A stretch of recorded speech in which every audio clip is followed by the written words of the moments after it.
even with the anacondas, it was like, it started with the snakes, and they'd be like, teach us about the snakes. And then after a while, I was like, guys, where are the anacondas? Like this is supposed to be the Amazon. Where the hell are they? Yeah. And so they're like, well, once a year we go on these like hunting expeditions upriver. So they're like, come with us. And there's this family of brothers. JJ has like 17 brothers, and they're like, come with us. And it's literally just a dugout, a canoe, like a little, 16 horsepower motor. And you go up for 10 days, 12 days to places where you go, where are we? And they're like, no, it doesn't have a name. We're just on river. You're just out. And so, we were hunting and fishing, and we're just like surviving off the land, going up the thing. And then we started catching the anacondas basking on the sides of the river. And so we just started jumping on these snakes, grabbing them by the neck. The first one I did, I fucked up though. The first anaconda I ever caught.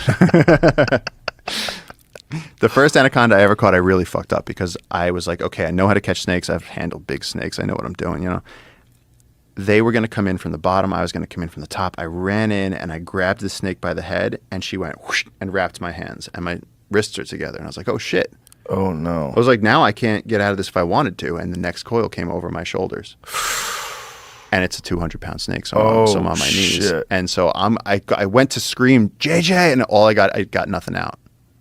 And so I'm sitting there wrapped in an anaconda with my clavicle like turning into a V. My shoulders were almost touching, and I could feel my ribs just about to go. Oh, boy. And 3 of my friends jumped on. They started untying it from the tail and everything like that, but I came that close. Like, boy. I really fucked up.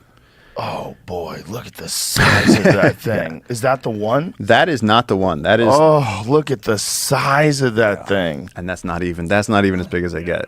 How big is that one? That one is 18 feet 6 inches. Big.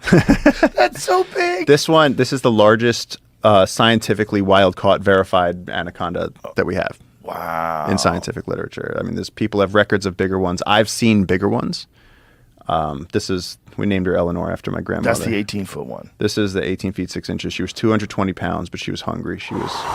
Look at the size of that thing. Yeah. My God. Yeah. So if that one that got a hold of you, that's not this one. It's a different one. No, the one that got a hold of me was 5 feet shorter than this one. This thing is a dragon. This thing is like the Kraken. There's no way. No, how big do they get? That's JJ, by the way. I keep talking about it. Okay, so here's my measurement. And actually, somebody recently sent me a video of you and Forrest Galante. Yeah. Talking about this, about how big can an anaconda get. Me and JJ were out on this place called the Floating Forest one night, and I was thinking about getting on the cover of National Geographic. I was thinking about getting attention at that time. Right. And but we had gone deeper down the Amazon rabbit hole than anyone had ever gone. We found this place, the Floating Forest, where you're walking on rafts of floating grass, and you're walking past treetops. So there's a forest underneath the lake, but you're walking on the surface of it. And the anacondas love it.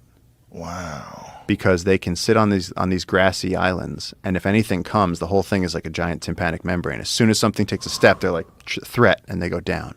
And just like any big fish, just like any ancient giant crocodile, those shrewd old motherfuckers that have been there for a century, that's where they live. And so we were out there at 2 o'clock in the morning, and we're walking on these grassy rafts, and JJ's going, this is anaconda. And I went, that is not anaconda, because the grass was pushed down, but it was this big. And I was like, this can't be anaconda. And he's going, this is. He goes, if it was a crocodile, he goes, you'd see the feet. And I was like, it just can't be. And then at middle of the night, the stars are shining in the black water and everything, and we're by the tops. We're in the canopy of a forest on top of a lake, and we see 2 anacondas. One of them is so big that I would say it was probably 24, 25 feet. Gigantic. That was an 18-footer. Then there was another a 16-footer on it. And my first response was, we have to catch this snake. And so I jumped on it. I just didn't think about it. I just jumped on the snake. Oh, my God.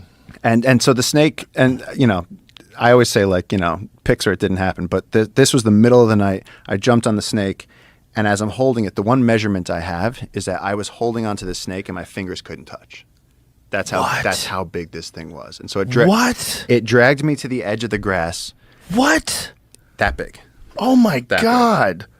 Oh my God. Your fingers couldn't touch. Yeah. So my God. Oh my God. Yeah. Dude, that's so big. It's so fucking big. And people said, "Oh, did it eat something?" And it's like, no, that was how big the snake was. And I know because when she got to the edge of the grass, I dipped in head first. And this snake could have turned around and just eaten me. She didn't. Her head was like bigger than a Rottweiler. It's bigger than Marshall's. Oh my God. But she dove into the water. Her idea is just escape, stay alive. So she goes down, and my face poked into the water, and I was like, fuck that. You look straight down into hell down there. And I was sitting there holding onto the grass with this giant anaconda rushing by me, 25 feet of anaconda slithering past me. And I put my hand on her. And as she went by, my hand eventually went, and then her tail slipped by me. And I was just alone in the dark in the Amazon. And I'd just seen this dragon.